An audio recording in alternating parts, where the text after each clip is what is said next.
Welcome to my talk on BSc Business Management. My name is Johan Fortwinkel. I'm a lecturer in international management here at King's. So Busch House, it's a very nice space, as you can see, very nice lecture theaters, very state-of-the-art facilities as well. And what we really try to do is basically give you like unique and relevant educational experience, and which is kind of different also compared to some of our competitors, is we really try to have a strong social science foundation, right? So we really try to give you education, business management education, obviously, but really with a strong social science foundation. All right, so we were recently voted the first in London for business and management studies, right? So we're very proud of that. We try to really push in terms of really offering the best undergraduate teaching experience. I will be talking a little bit about how this looks like in terms of the program structure, in terms of the modules that we offer, in terms of the support that we offer to our students. Here at King's Business School, we have over 100 academic members of staff. We have 30 professional services staff. As I already mentioned, a very diverse group of people. We have academics from Germany, France, Spain, Japan, the US, right? So we have a very diverse group of people being able to offer you very, very different perspectives as well on business and management.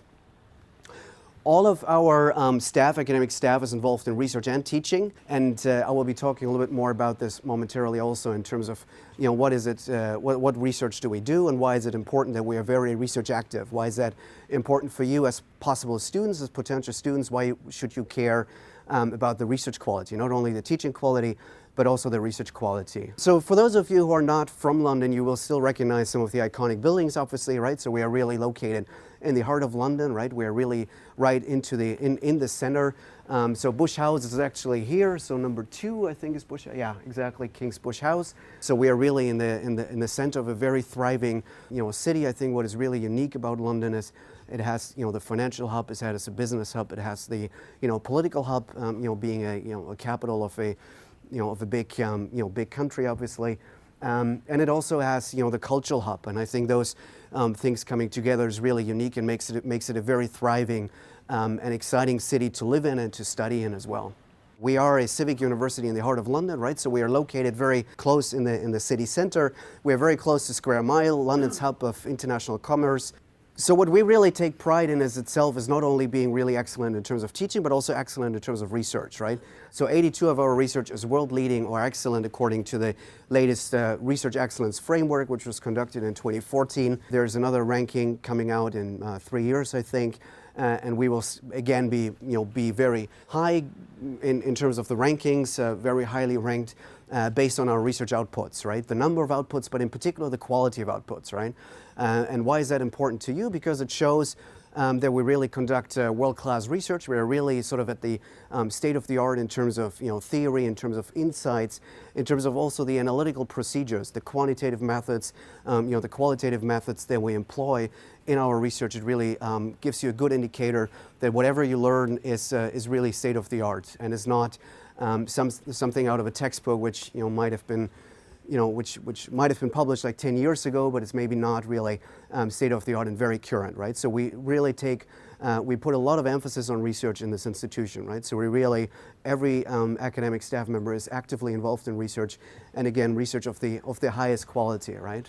And we're also very multidisciplinary, right? So we are a very diverse group, not only in terms of where we come from as academic staff members, but also in terms of what we studied, our focus, our research interests, and that again gives you sort of a broader portfolio of people to choose from, to work with as part of lecturers, as part of later on maybe supervisors, as part of a undergrad dissertation, which I'm also going to talk a little bit about later.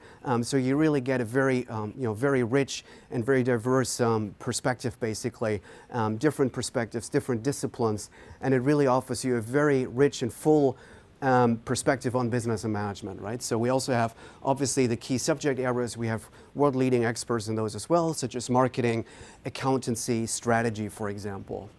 Just a couple of examples of our staff and how they are involved in research and how they're also involved in research that has direct implications for policy, for example. So one of our professors, Alison Wolf, she's a member of the House of Lords. She is doing lots of actually research on skills and training and workforce development, and this really directly fuses into policy making, right?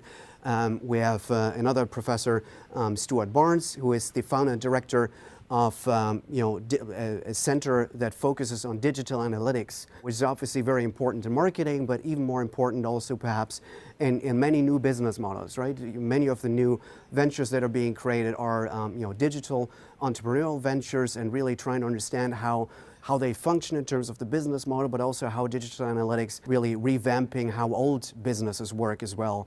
To really understand this better, that is sort of the center, or that's sort of the mission of that particular center, right? Just some highlights of some of the research that we do and how it has also practical relevance as well. So that's really sort of what we try to do. We not only try to play in terms of, based on our research, an active role in public policy or the functioning of organizations in the business sector, it also helps inform our teaching, right? So again, like I'm, for example, doing research mostly on multinationals in the United States, right? And one big topic obviously there is also the skills gap, for example, and how firms try to find solutions to actually recruit and educate and train workforce in order to be able to grow further. And that's some of my research interests, and that directly fuses also into the teaching that I'm responsible for, right? I'm covering one of the second year modules, international business, and obviously it talks a lot about multinational firms. So I'm really drawing directly from my own experience and my field work, talking to managers, talking to CEOs, HRM managers of multinationals in the US. And I really directly use that in the classroom setting as well, right? So that's really the goal, to have sort of the most recent advances in the field and really looking at empirically supported facts. So really also in terms of the empirics, in terms of the data standards and data quality, being at the forefront and really having the highest standards in terms of research excellence, and then how it translates into teaching excellence as well. A little bit more about Busch House, right? So you're sitting here in one of the lecture theaters. We have a big auditorium downstairs on the ground floor, almost 400 seats. I mean, that's where many of the first and to some extent also second year modules take place. A 400-seater, which is very nice if you get the chance to take a look at that. We have 2 lecture theaters. We have a state-of-the-art finance and trading room, right? And we have also lots of social spaces across the different floors in the building. And we also have, if you didn't get the chance, I would really encourage you to go up on the 8th floor and take a look from the terrace, right? It's very beautiful views across the River Thames in particular. So I would really encourage you to also take advantage of that. So to really, fully immerse yourself into this very nice and iconic building that we call home now. Talking a little bit more about the business management BSc, right? So we have a broad social science orientation in terms of the core disciplines, sociology, economics, and psychology. We have different areas of study, and again, we have content experts in those areas that teach modules in those fields. So we have accountancy, finance, marketing. We also have entrepreneurship, obviously, a very big topic. Lots of our students, we find, are interested in entrepreneurship, right? Understanding how the entrepreneurial process works, and possibly also interested in creating their own ventures, right? Maybe with other students. And we try to offer support from an academic standpoint in the sense of offering modules, but also in the sense of being closely linked to the Entrepreneurship Institute, which is also here on the ground floor, just on the way out. So we try to build those links, and we try to support students also that are interested in that particular space. We have a significant emphasis on data analytics training, and the BSc Business Management is really a very successful program. It's our flagship program in terms of the portfolio of undergrad programs that we offer. It's a very successful program in the sense of what our graduates end up doing, which I will be also touching on later briefly. And also in terms of the size, right? So we have a little bit over 180 students yearly intake. So these are the entry requirements. I'm sure most of you are probably familiar with that. I mean, obviously King's is a world-class university with very bright and very talented and hardworking students, and those are the students that we look for in terms of the entry requirements, right? In case you have any specific questions about that, I would encourage you to talk to the admissions team. Thinking a little bit more about the undergrad program structure, right? So basically we have 2 semesters. We have 1 semester running from September to May, and then from September to December, and then from January through May. So we have 2 terms basically. Per term, there are typically 4 to 5 subjects or 4 to 5 modules that you take, and it also is sort of progressing, right? So we have a first year with lots of required modules and compulsory modules, and then as you progress into year 2 and 3, you get more and more choice, right? In order to specialize in the area that you are interested in. Again, being a large business school, we offer really a very broad portfolio of modules, and we have research expertise and teaching expertise in many different subject fields, right? So we really can offer you a very broad range of modules to give you really the freedom to specialize in the particular area that you are most interested in. In terms of how we teach, right, we have obviously big lectures, right, for example, in a lecture theater like this, but also in the auditorium downstairs, for example. And then we also have seminars or tutorials in smaller groups, right? So maybe 15, 20, 22 students perhaps, where we maybe discuss case studies, for example, or other things and get more interaction. It's much more interactive than possible in bigger groups. And then also thinking about what is actually involved in studying at a university, right? So private study is obviously important as well, and we have some mechanisms in place to help students understand, in particular when they come and join us, what is exactly expected of them, right? So what does university education involve on their part, doing readings, for example, doing extra readings, revising lectures, taking notes and those kinds of things. How this is qualitatively different from high school. That's also, we have tools in place that help students understand this and transition from high school into university, which is sometimes not very easy, right? In terms of assessment, we also have diverse assessment methods. Also understanding that some students prefer different assessment methods. Some students really like and excel at exams, others prefer coursework, and we try to really mix those across modules, but also within modules, right? So we typically have maybe one large exam at the end of the term, but maybe also a coursework or a group presentation, for example. So again, that whatever your preference is, we basically offer you an assessment method that you might be comfortable with, and we also try to reduce obviously the stress, right? If there's one exam at the end which counts 100% of the module, that creates maybe unnecessary stress, and it's healthy, I think, to also distribute this across assessment methods as well. And there are also, second and third year modules, they carry heavier weight. Again, like we try to ease you into the transition into university life as well. We also have a personal tutor or pastoral support system in place, which means then, when you come and join us, there's one dedicated person that is more or less responsible for you, or in the sense that you have one direct person, one direct contact here at King's that you can reach out to, and that can also help you guide in terms of later in the years. It's going to be very likely the same person over the whole 3 years that you get to know over the years, and that also helps you to help you assist in terms of making module choices, but also maybe transitioning into career, and even helps you also with maybe some of the challenges that you may encounter over the years outside of university, right? I mean, we're not qualified to offer, for example, mental health support, but we know the person or like the department within King's that offers that, and we can direct you to those people, right? All right, talking a little bit more about the actual modules, right? So in the first year, we basically have compulsory modules that really set the foundation and the basics that we find are very important. What is very unique, as I mentioned already earlier about us, is that we have a strong social science background, right? So we really put a lot of emphasis on social science foundations, really a theorized understanding of what business means, and also over time. Maybe I can just talk a little bit about one of the modules that I've been involved in, Evolution of Modern Business, right? So that's a module where we talk about how business has evolved, right, over time. So how did business look like in the 60s and 70s with the large integrated conglomerates in many countries, right? And how has it changed in the 80s and 90s in particular over the course of offshoring and outsourcing of business activities?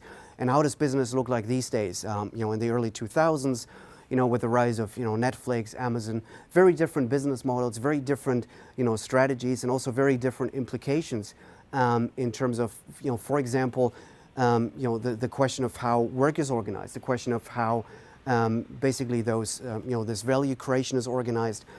New questions around the gig economy, for example, in terms of employment rights and employment responsibilities and those kinds of things. So this module is really trying to also give students sort of a sensibility and a reflexivity of in terms of how business looks different across time as well. In the second year, again, we do have, again, a few compulsory modules, but we give you also some optional modules. So, for example, corporate finance. Again, lots of our students are interested in finance, partly as a result of the close relationship to the city and just the geographical location of London. And so many of our students are interested in this particular area, right? So we offer optional modules that they can choose, such as corporate finance, or if you're interested in law and management, for example, we offer that too, right? And students have also the opportunity to take a foreign language as additional credit or also as part of their program. In the second year, we also give you the opportunity to go and study abroad, right? Either for one term or for the full year. When abroad, students pay no fees at the partner university and reduced fees at KCL.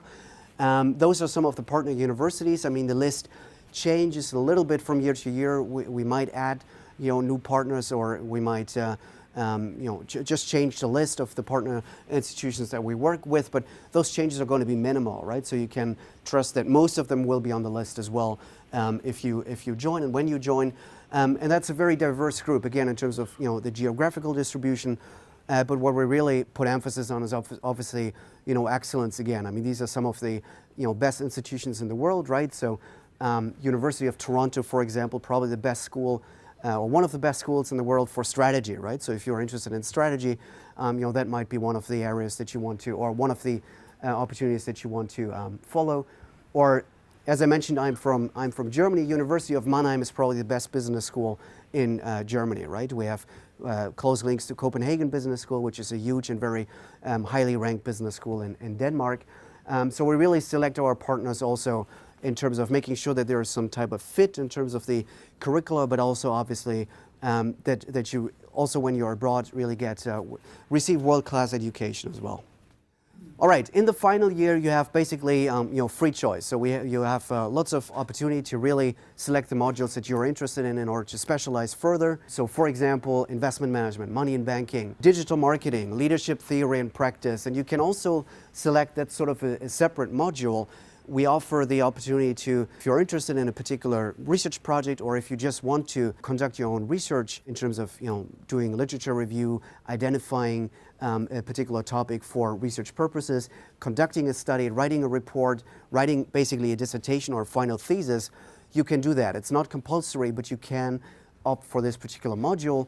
And then we have this undergrad project or this dissertation. It might help you to just find out more about a topic that you're very passionate about, or it also obviously improves your employability and marketability skills, right? If you can basically test or really conduct a full research project, a small confined research project, but still a substantial research project on your own, right? That's also available in the final year. We also collaborate with the Modern Language Center, right? So these are some of the languages that we offer, again, at different levels. It depends also a little bit on the demand, so the list might change a little bit from year to year. In terms of careers, I mean, obviously, this is a world-class university. We attract, very good students, very hardworking. We try to really get them to tap into that potential and really get the best out of them, basically, and try to really to live up to their full potential. So they really end up in very good positions, in very good careers. A big part of our undergrad graduates actually end up in consultancy or finance, right? So that's one of the big, careers that many of them choose. But again, we have also, others that end up in other, public management, type of organizations, or civil service. So basically, the doors are very wide open. And what we try to do is, with a dedicated careers and employability team here at the business school, to really help you identify those opportunities and also work with you to really try and get you the best shot at ending up at the place where you would like to end up, right? So this involves, for example, events where the careers and employability team basically brings representatives from firms, the public sector, or finance, for example, here give a talk for you to better understand, okay, what does it mean to work for a consultancy company, right? So what do they actually do? What does finance, career in finance, what does it actually entail? And they also offer you support in terms of preparing CVs, applications, interviews, and assessments. So we really try to have lots of resources in place that you can tap into for internships during the during the studies, but also later on in terms of ending up at and landing a job that you that you were hoping for. Going beyond the immediate teaching, we also have a very extraordinary student experience. We have over 20 business and entrepreneurship societies, including the business club. Those are some of the key contacts, right? So for general inquiries, that's the email address for King's Business School. Again, lots of admissions inquiries because it's a centralized system. It should go to the prospective at KCLIC UK. You can also like us on Facebook, follow us on Twitter, and follow us on Instagram as well. Thank you.